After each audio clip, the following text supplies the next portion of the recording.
Hello friends, कल आप लोग का ज्योग्राफी का थर्ड चैप्टर समाप्त किया, 12th ज्योग्राफी का, और बोले थे कि पॉलिटिकल साइंस पढ़ाएंगे। पॉलिटिकल साइंस का फर्स्ट चैप्टर है जो शीत युद्ध का दौर फर्स्ट चैप्टर का नाम शीत युद्ध का दौर माना जाता है।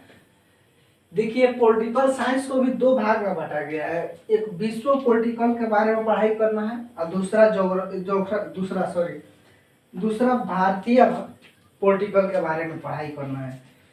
विश्व पॉलिटिकल के बारे में जितना ऑब्जेक्टिव क्वेश्चन बनता है, शीत युद्ध के से जितना रिलेटेड क्वेश्चन है उसको हम बना देंगे। नोट्स एक ही में बना दिए हैं, अब वीडियो के माध्यम से अपलोड करेंगे। पार्ट 1, पार्ट 2, पार्ट 3 इस तरह करके अब वीडियो के माध्यम से अपलोड कर देंगे वीडियो। उसके बाद में इंडियन पॉलिटिकल के बारे में पढ़ाई करना है। देखिए, शीत युद्ध का मतलब होता है देश में विदेश पूरे दुनिया में युद्ध का माहौल बना रहता है। युद्ध का माहौल बना रहता है, युद्ध होने की संभावना होती है लेकिन युद्ध नहीं हो पाती है, जिसे शीत युद्ध कहा जाता है। वही शीत युद्ध के दौर के बारे में पढ़ना है। शीत युद्ध का दौर था 1945 से 90 तक, उसी के बारे में पढ़ाई करना है।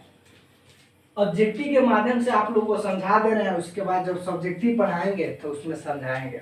दोस्तों, अगर आप लोग को वीडियो अच्छा लगे तो आप अपने दोस्तों में शेयर कर देना और बेल आइकन बजा देना, ताकि जो जो वीडियो हम बनाएंगे उसका नोटिफिकेशन आप सबके पास चला जाएगा। चलिए देखिए, CIA का क्या है? CAI क्या है? तो USA की खुफिया एजेंसी, संयुक्त राज्य अमेरिका के खुफिया एजेंसी को क्या कहा जाता है? CIA कहा जाता है। संयुक्त राज्य अमेरिका के खुफिया एजेंसी को क्या कहा जाता है? खुफिया एजेंसी को क्या कहा जाता है? तो CIA कहा जाता है। संयुक्त राज्य अमेरिका के तट से लगा हुआ एक छोटा सा द्वीप है। संयुक्त राज्य अमेरिका से सटा हुआ एक पश्चिम भाग में छोटा सा द्वीप है। उस द्वीप को किस नाम से जाना जाता है? तो क्यूबा के नाम से जाना जाता है। क्यूबा के मिसाइल संकट का दौर माना जाता है। क्यूबा में मिसाइल संकट का दौर कब से कब तक को माना जाता है? अप्रैल 1961 से 62 तक। कब? अप्रैल 1961 से 62 तक। फिदेल कास्त्रो कहाँ के राष्ट्रपति थे? तो क्यूबा के। कहाँ के? क्यूबा के राष्ट्रपति थे। द्वितीय विश्व युद्ध में USA, ब्रिटेन, फ्रांस और सोवियत संघ। द्वितीय विश्व युद्ध में देश दो गुट में विभाजित हुआ था, एक मित्र राष्ट्र, एक धुरी राष्ट्र। मित्र राष्ट्र और धुरी राष्ट्र। मित्र राष्ट्र में कौन कौन सा देश आता है और धुरी राष्ट्र में कौन सा देश शामिल था, वही है वही क्वेश्चन बोल रहा है। द्वितीय विश्व युद्ध में USA, संयुक्त राज्य अमेरिका, ब्रिटेन, फ्रांस और सोवियत संघ के मित्रता को किस नाम से जाना जाता है? तो मित्र राष्ट्र के नाम से जाना जाता है। द्वितीय विश्व युद्ध में USA, ब्रिटेन, फ्रांस और सोवियत संघ के मित्रता को किस नाम से जाना जाता है? तो मित्र राष्ट्र के नाम से जाना जाता है। जर्मनी, इटली और जापान को द्वितीय विश्व युद्ध में मित्रता को किस नाम से जाना जाता है? तो धुरी राष्ट्र के नाम से जाना जाता है। किस नाम से? धुरी राष्ट्र के नाम से जाना जाता है।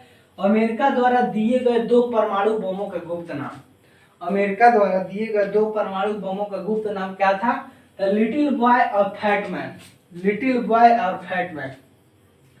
कांगो संकट का कब आया था? कांगो संकट कब आया था? तो 1960 में आया था। कब आया था? 1960 में आया था। शीत युद्ध के दौर में पोलैंड की गुट से जुटा था।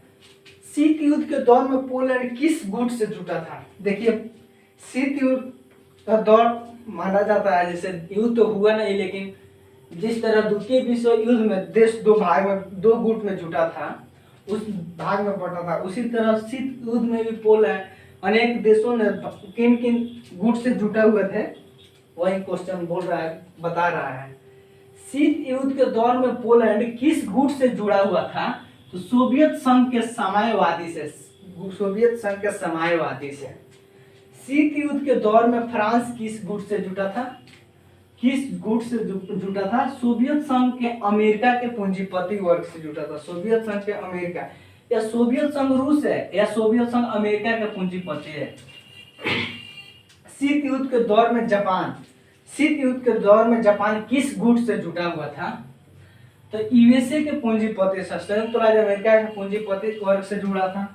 शीत युद्ध के दौर में नाइजीरिया किस गुट से जुटा था? शीत युद्ध के दौर में नाइजीरिया किस गुट से जुड़ा हुआ था? तो गुट निरपेक्ष से। किससे? गुट निरपेक्ष से। शीत युद्ध के दौर में उत्तर कोरिया किस गुट से जुड़ा हुआ था? तो सोवियत संघ साम्यवादी से जुड़ा हुआ था। शीत युद्ध के दौर में श्रीलंका किस गुट से जुड़ा हुआ था? शीत युद्ध के दौर में श्रीलंका किस गुट से जुड़ा हुआ था? तो गुट निरपेक्ष से। किससे? गुट निरपेक्ष से। अधिकांश, देखिए, शीत युद्ध का अधिकांश विद्वानों ने कौन सा काल माना है? कितना काल माना है? अधिकांश विद्वानों ने शीत युद्ध का दौर कब से कब तक को माना है? तो 1945 से 90 तक का। द्वितीय विश्व युद्ध के बाद जो दौर शुरू हुआ था, उस शीत युद्ध का दौर शुरू हुआ था। 1945 से 90 तक यह दौर चलते रहा। द्वितीय विश्व युद्ध के दौरान कौन से दो शक्ति उभर कर सामने आए? द्वितीय विश्व युद्ध के बाद या द्वितीय विश्व युद्ध के बाद में कौन सा दो देश शक्ति के रूप में उभर कर आया था? तो एक आया था संयुक्त राज्य अमेरिका और दूसरा सोवियत संघ। तब से शक्तिशाली रूप में सोवियत संघ, रूस और अमेरिका को माना जाता है। द्वितीय विश्व युद्ध के दौरान कौन से दो शक्ति उभर कर सामने आया था? तो संयुक्त राज्य अमेरिका और सोवियत संघ। कौन? संयुक्त राज्य अमेरिका और सोवियत संघ, रूस आया था। आइवो जीवा की लड़ाई 23 फरवरी 1945 में। आइवो जीवा की लड़ाई 23 फरवरी 1945 में किन दो देश के साथ हुआ था? जापान और अमेरिका के साथ।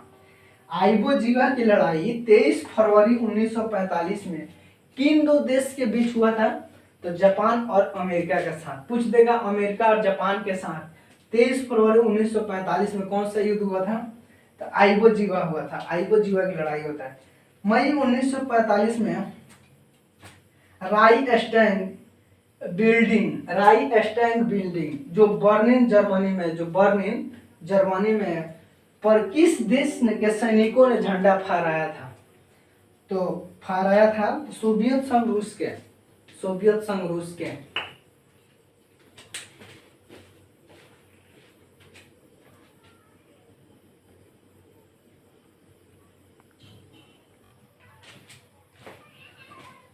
चलिए देखिए, क्यूबा मिसाइल संकट के समय सोवियत संघ, रूस का नेतृत्व कौन कर रहा था? क्यूबा मिसाइल संकट के समय सोवियत संघ का नेतृत्व कौन सा नेता कर रहे थे? तो निकिता खुश्चेव ने कर रहे थे। क्यूबा में सोवियत संघ द्वारा परमाणु हथियार तैयार करने का भनक क्यूबा में